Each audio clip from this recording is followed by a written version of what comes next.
ये तो सुनवाई भी फट से हो गई, जजमेंट भी फट से हो गई, सजा भी फट से हो गई, और आपने कह दिया अगले दिन कि 8 सालों के लिए ये चुनाव नहीं लड़ सकते, संसद से बाहर कर देंगे इनको। वाह वाह वाह वाह वाह वाह,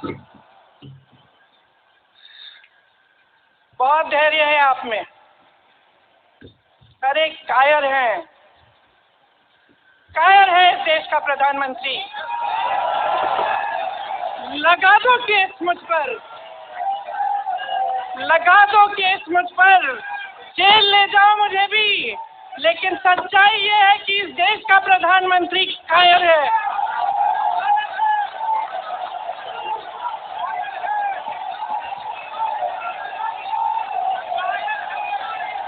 अपनी सत्ता के पीछे छुपा हुआ है,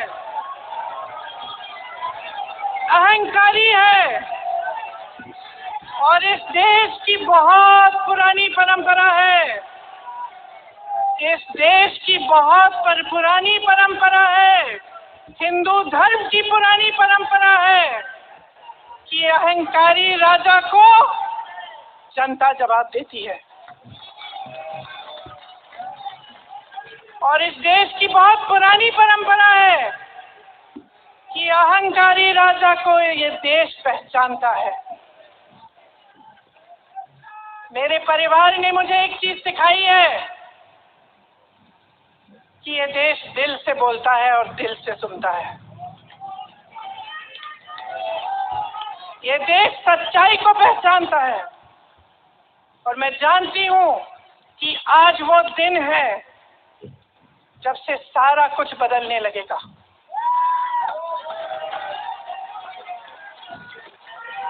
मेरे मीडिया के साथियों, मैं आपसे कहना चाहती हूँ, बहुत हो गया है, बहुत हो गया है। मैं जानती हूँ आप पर कितना दबाव है, मैं जानती हूँ कि आपको लाइन भेजी जाती है कि आज आपको ये कहना है, आज आपको ये लिखना है, लेकिन आपकी एक बहुत बड़ी जिम्मेदारी है। आज लोकतंत्र खतरे में है।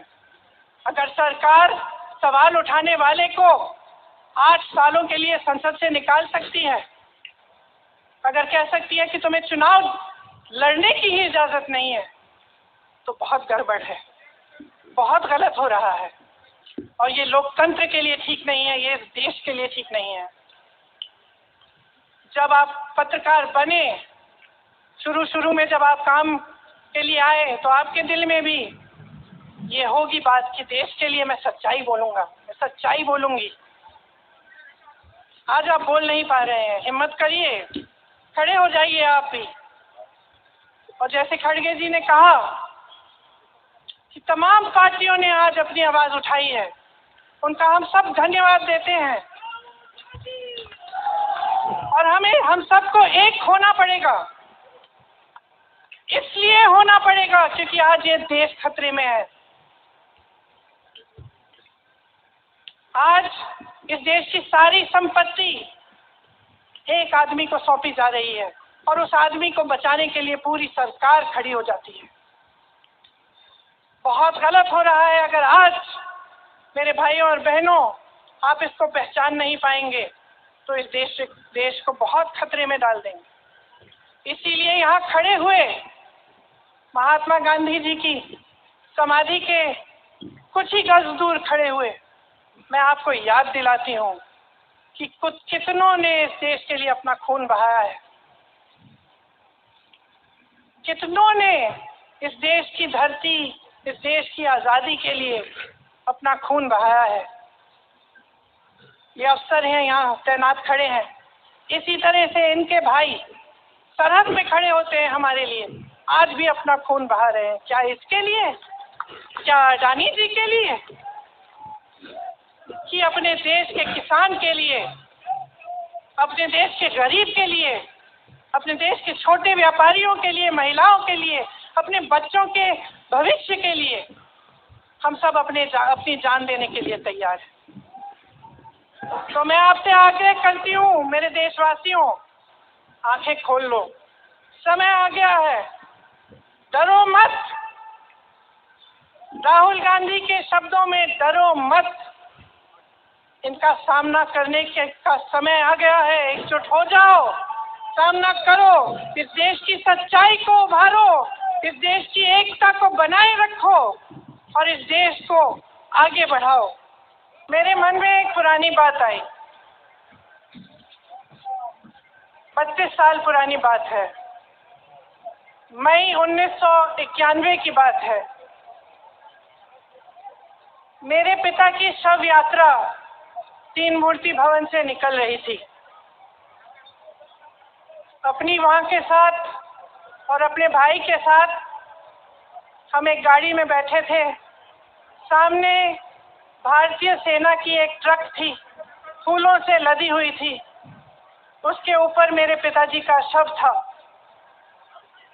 थोड़ी देर काफिला चला, 5-10 मिनट चला। फिर राहुल कहने लगे मैं उतरना चाहता हूँ। तो माँ ने मना किया। उस समय सुरक्षा का भी बहुत उठा, तो माँ ने कहा नहीं, तुम उतर नहीं सकते। राहुल ने जिद की, नहीं मैं उतरूंगा। मैंने माँ से कहा माँ उतरने दो। राहुल गाड़ी से उतरा, उस सेना की ट्रक के पीछे खड़ा होके चलने लगा और तीन मूर्ति से लेके कड़ी धूप में अपने पिता के जनाजे के पीछे पीछे पैदल चलते चलते चलते चलते यहाँ पहुंचा। इस जगह से कुछ 400-500 गज दूर यहाँ पर मेरे शहीद पिता के अंतिम संस्कार मेरे भाई ने किए।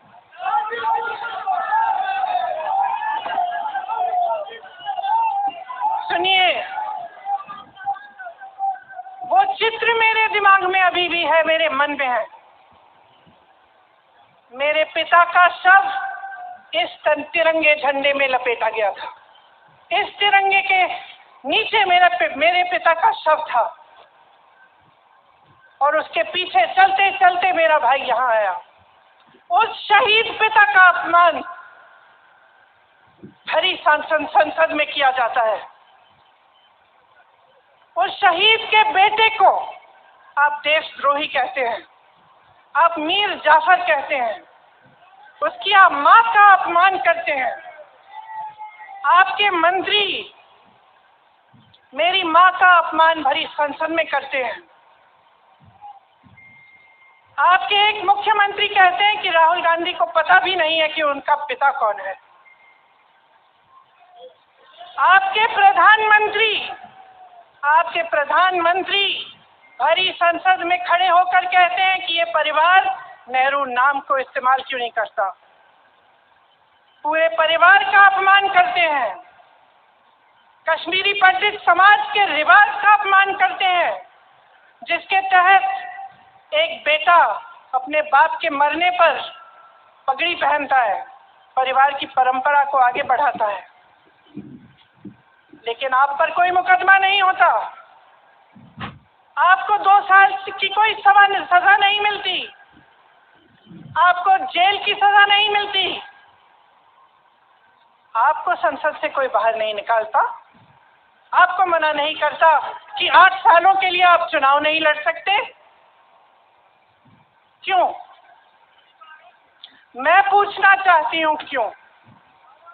आज तक हम चुप रहे हैं, हमारे परिवार का अपमान करते गए। मेरे भाई ने क्या कहा?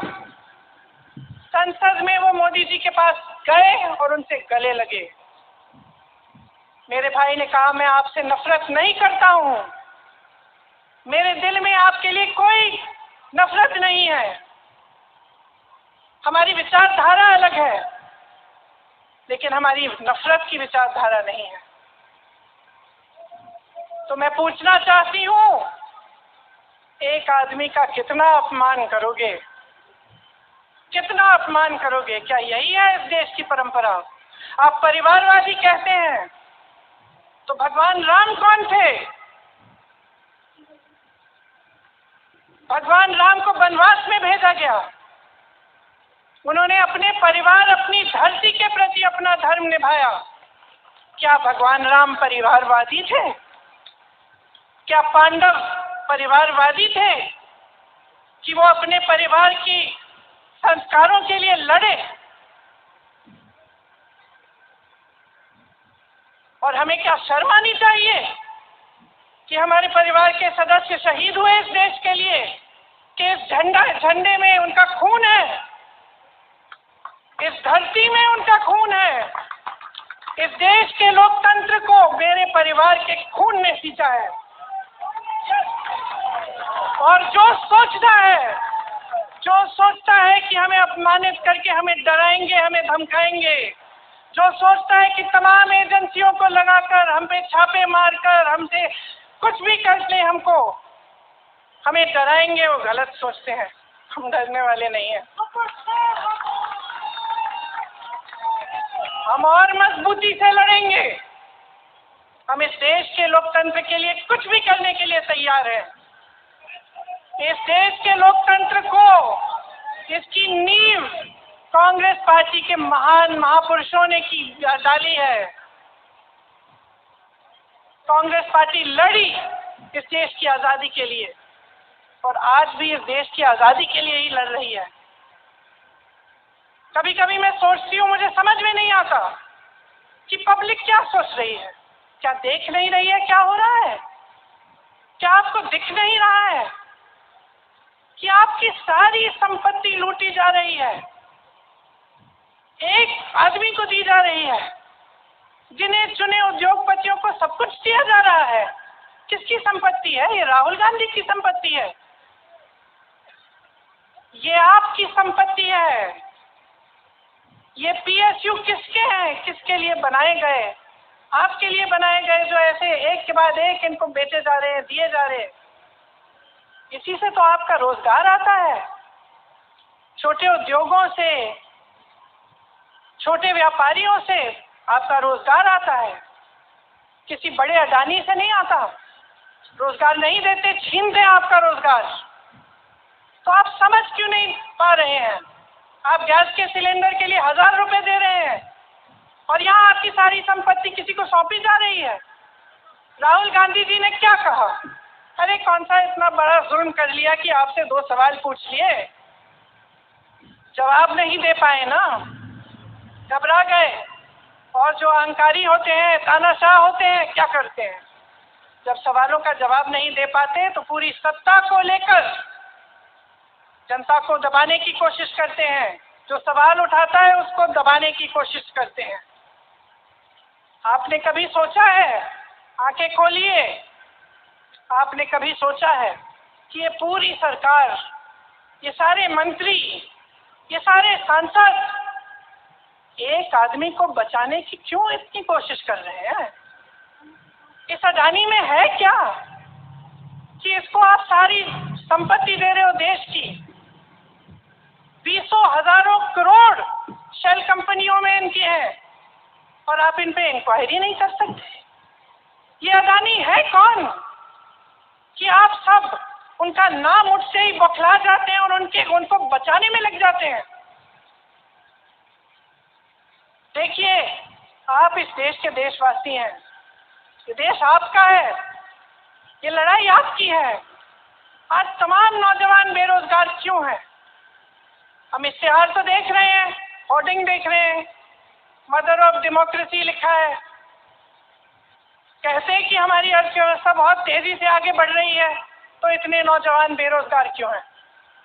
तो जहां जहां हम जाते हैं बेरोजगार नौजवान क्यों दिखते हैं?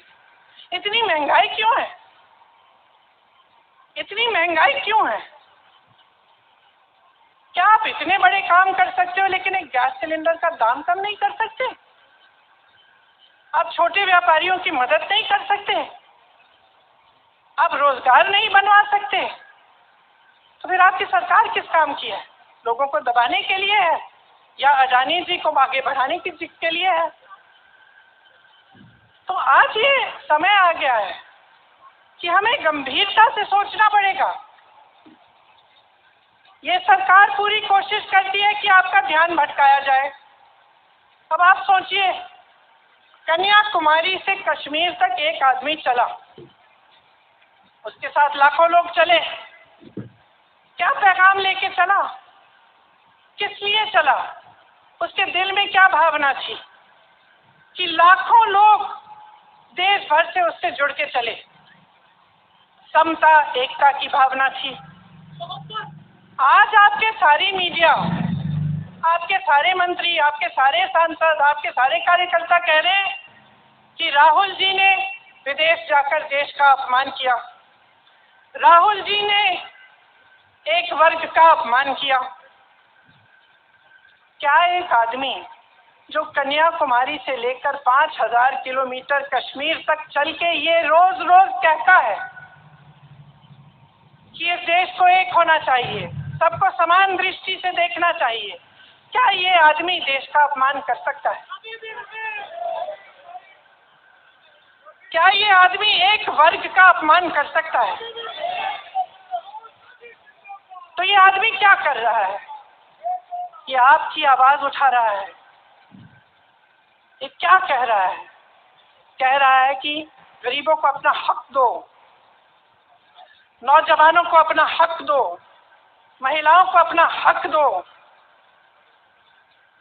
यही तो कह रहा है। और हक क्या है? हक ये है कि जो आपका है वो आपके हाथों में जाना चाहिए, किसी बड़े उद्योगपति के हाथ में नहीं जो प्रधानमंत्री जी के मित्र हैं। ये है आपका हक। उसी हक की लड़ाई लड़ रहा है। तो आप समझिए, ये एक इंसान की बात नहीं है, ये एक राहुल गांधी की बात नहीं है, ये पूरे देश की बात है। जब हम कहते हैं लोकतंत्र को बचाना है, तो हम किस बात की को बचाने की कह रहे हैं? क्या कह रहे हैं हम? लोकतंत्र क्या होता है? खुल के जवाब मांगो, सवाल उठाओ। यही तो लोकतंत्र है कि आपको कोई आपत्ति है, कोई समस्या है, आप किसी के पास जाकर अपना हक मांग सकते हैं। आप कह सकते हैं भाई हमारे लिए ये क्यों नहीं किया, इतनी महंगाई क्यों है, हमारे लिए रोजगार क्यों नहीं बनाए। लेकिन आज यही हक आपसे छीना जा रहा है और आपका ध्यान इधर उधर भटकाया जाता है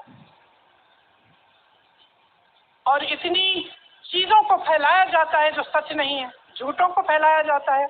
आप सोचिए, राहुल गांधी दुनिया के सबसे बड़े जो शिक्षा के संस्थान है वहां से पढ़ के आए हैं। हार्वर्ड और कैम्ब्रिज की उनकी डिग्री है। कैम्ब्रिज से उन्होंने इकोनॉमिक्स में मास्टर्स डिग्री, एमफिल डिग्री उनको मिली। आप उसको पप्पू बनाते हैं। पूरे देश भर में आपकी सहायता के साथ मेरे मीडिया के दोस्तों, डिग्री आपने देखी नहीं, सच्चाई आपने देखा नहीं, उनको पप्पू बना दिया। फिर पता चला कि ये पप्पू तो यात्रा में निकल आया और पता चला कि ये तो पप्पू है ही नहीं। किसके साथ तो लाखों लोग चल रहे हैं। ये ईमानदार भी है, ये सब बातों को समझता भी है, ये जनता के बीच जा रहा है, जनता की समस्याओं को सुन रहा है, तो जनता इसके साथ चली जा रही है। तो घबरा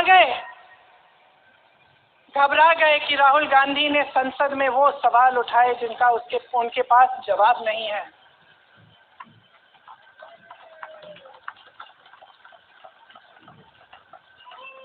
क्या किया सुन लीजिए। एक तरफ से हंसी भी आती है कि एक आदमी को रोकने के लिए इतना सारा करना पड़ा।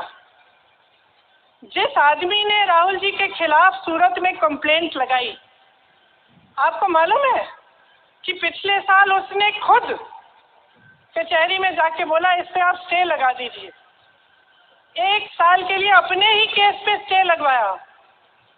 फिर वापस कब गए केस खुलवाने के लिए? राहुल गांधी के संसद में अडानी पे के भाषण देने के 1 हफ्ते बाद। 1 हफ्ते बाद वो आदमी वापस जाता है, कहता है केस सुन लीजिए, अब हम तैयार हैं। 1 महीने के अंदर जज कह देते हैं कि राहुल गांधी को 2 साल की सजा मिलेगी। आपने देखा इस देश में कितने केस हैं कि जेल में 10 साल के लिए पड़े रहते हैं, उनकी सुनवाई नहीं होती। ये तो सुनवाई भी फट से हो गई, जजमेंट भी फट से हो गई, सजा भी फट से हो गई, और आपने कह दिया अगले दिन कि 8 सालों के लिए ये चुनाव नहीं लड़ सकते, संसद से बाहर कर देंगे इनको। वाह वाह वाह वाह वाह वाह, बहुत धैर्य है आप में। अरे कायर है, कायर है इस देश का प्रधानमंत्री। लगा दो केस मुझ पर, लगा दो केस मुझ पर, जेल ले जाओ मुझे भी, लेकिन सच्चाई ये है कि इस देश का